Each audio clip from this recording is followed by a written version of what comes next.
Over the years, I received thousands of emails. One of the questions I get all the time is, Robert, I have no idea how to find my life's task. I'm completely at loss how to do this. Please help me. And fortunately now, I have talked about finding your life's task, given specific advice in hundreds of interviews over the years.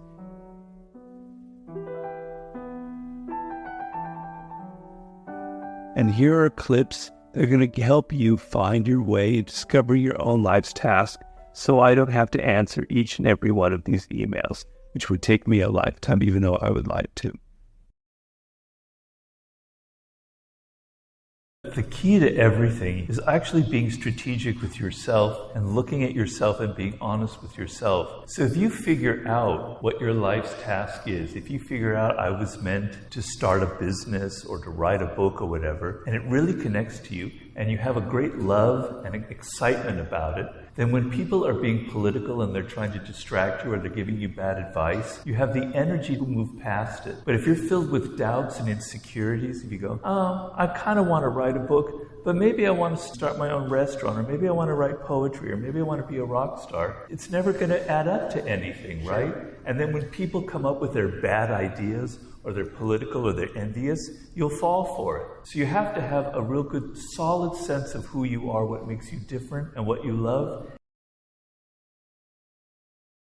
Well, being a human being is not easy as opposed to an animal, because we're born and nobody gives us a direction. Our parents might be a little bit, our college, teachers, etc., mentors, but generally we're on our own. And it's a very, very difficult process. You wake up in the morning and you don't really know what you can do. You could choose 12 different paths. It can be very confusing and very overwhelming. When you find that sense of purpose, when you find what I call your life's task, everything has a direction. Everything has a purpose. Your energy is concentrated. It's not like you're just going down a single narrow pathway. It's not like life becomes boring and it's just about discipline and solving problems. It's actually the most exciting thing that can ever happen to you, because you never have that lost feeling. You wake up in the morning and you go, yeah, this is what I need to accomplish. People come at you with all kinds of distractions and boring and irritating things. You're able to cut it out. It's just the most marvelous piece of internal radar that you can have. So I genuinely wish that everybody can find that kind of internal radar.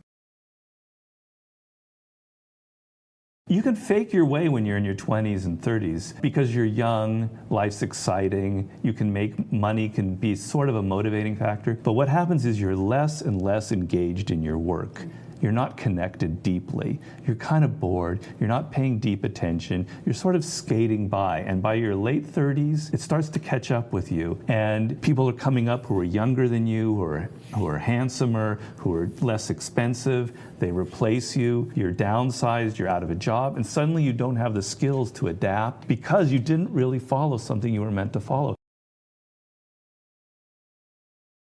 Finding those things that when you read online and you find a subject, what your eyes light up at, what you want to explore. It's a process. It's not going to happen overnight. It depends on how old you are, where you are in life. It's never too late to make an adjustment or to find who you are. I didn't write the 48 Laws of Power or start writing until I was 36. And up until that moment, I was kind of a lost soul. I was kind of unhappy and I was wandering around. It can take time. As long as you're trying, as long as you're exploring, it'll probably come. But if you're only following what other people are doing, you're in trouble. The people who really get far in life, who really achieve something, it's not that they're so goal-driven. They don't think, I want to become a master, I want to write this great book. They're actually people who enjoy the process of their work. Like, I enjoy putting the book together, researching it, building it. If all I thought about was the end and getting money and attention and being on Barry Kubrick, it wouldn't work. You have to actually literally enjoy the details that are involved in your work. And how do you do that? Well, you choose a career that at least excites you in some way, where you can handle the setbacks, the tedium, the practice, the boring hours. It's inevitable. If you want to be a great violinist, you're not going to be born that way. You have to put in the 10,000, the 20,000 hours. And the more you do it, the more pleasurable it becomes. The more pleasurable it becomes, the harder you practice. If you spend your 20s trying to learn skill in something that connects to you deeply, then things are going to happen to you by the time you reach 30. You've discovered your life's task. It may not be something so specific. For me, it was writing and words, but I didn't know what to write. I tried novels, I tried journalism, I tried theater, I tried screenwriting. But you know what? It gives you a direction, and you try and you try and try. And you know that's what you were meant for. That's what you were destined for. You feel connected to it. You feel a love for it. And so when it comes time to do the tedious stuff, you're able to do it because you know in the end it'll pay rewards. You'll get better and better at it. And the connection is so deep that to not do it would be miserable. Psychologist Abraham Maslow, who studied a lot of children, for instance, he said that children, they have what he calls impulse voices. And these are voices that say, I like this, I don't like that. They're very clear. They know what they like and what they don't like. Everyone had that because it's the nature of being an infant in this world, right? Because it's natural. It's a voice that's naturally inside all of us. And then as you get older, you start listening to Mr. Harbinger and Mrs. Harbinger telling you, don't do this, do this. This is what you should behave like this. Don't behave like that. And slowly you go through a process where you're not hearing it anymore. You're hearing what teachers tell you. You're hearing what parents tell you. You're hearing what peers are telling you about what's cool, what's not cool. I'm talking about like your career, what you were meant to do. And then you arrive, you're 18, 19 years old, and you haven't a clue because you can't hear that voice anymore. And you're going to try this, that, the other, not based on things that are deep inside of you, but based on what other people have told you you should do or what they think is cool. The amount of motivation you feel, the emotional connection you have to what you're studying or doing, that is something within your control. That is something you can choose to take. You're going to find people giving you all kinds of great advice about your careers, about where you should go for your MBA, et cetera. But if there's one piece of advice that I think is more important than that, it is this idea of following these natural inclinations and creating your own career path and finding a way to engage those deepest motivating parts of your psyche.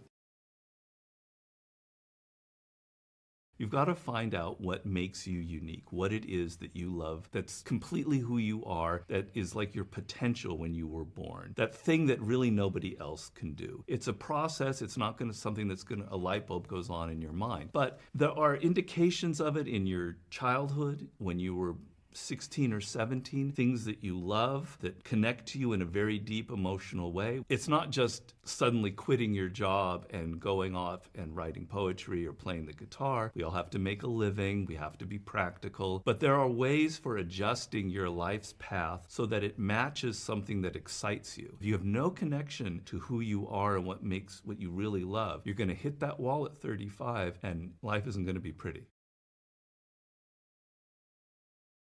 There's a book I recommend for everybody. It's Howard Gardner's 5 Frames of Mind. It's helped me immensely. The idea is he talks about 5 forms of intelligence. Our problem is we think of intelligence as mostly intellectual, but there are many forms of intelligence. There's the intelligence that has to do with words. There's abstract intelligence that has to do with patterns and mathematics. There's kinetic intelligence that has to do with the body. There's social intelligence. He has 5 of them. And the idea is your brain naturally veers towards one of them. It can veer towards 2 of them, that happens, but generally one of them kind of dominates. And it's like a grain in your brain that's going in a certain direction. You want to go with that grain because that's where your power will lie. So when you're young, if you go back and think about when you were 4 or 5, you can maybe get a picture of some kind of direction or voice inside of you that was impelling you towards this.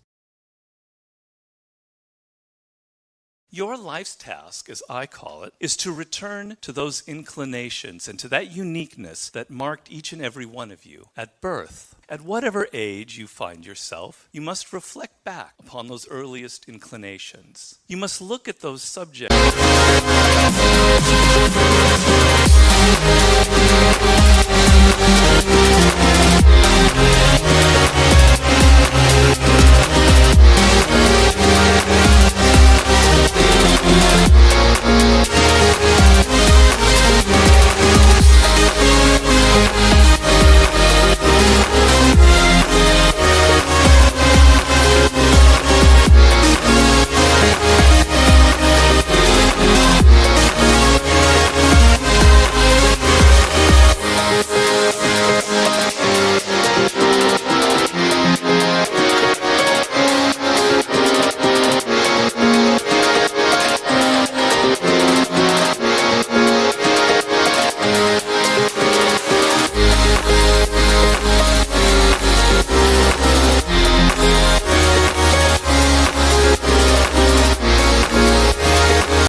in the present that continue to spark that childlike, intense curiosity in you. And you must look at those subjects and activities that you've been forced to do over the past few years that repel you, that have no emotional resonance. Based on these reflections, you determine a direction you must take: writing, or music, or a particular branch of science, or a form of business or public service.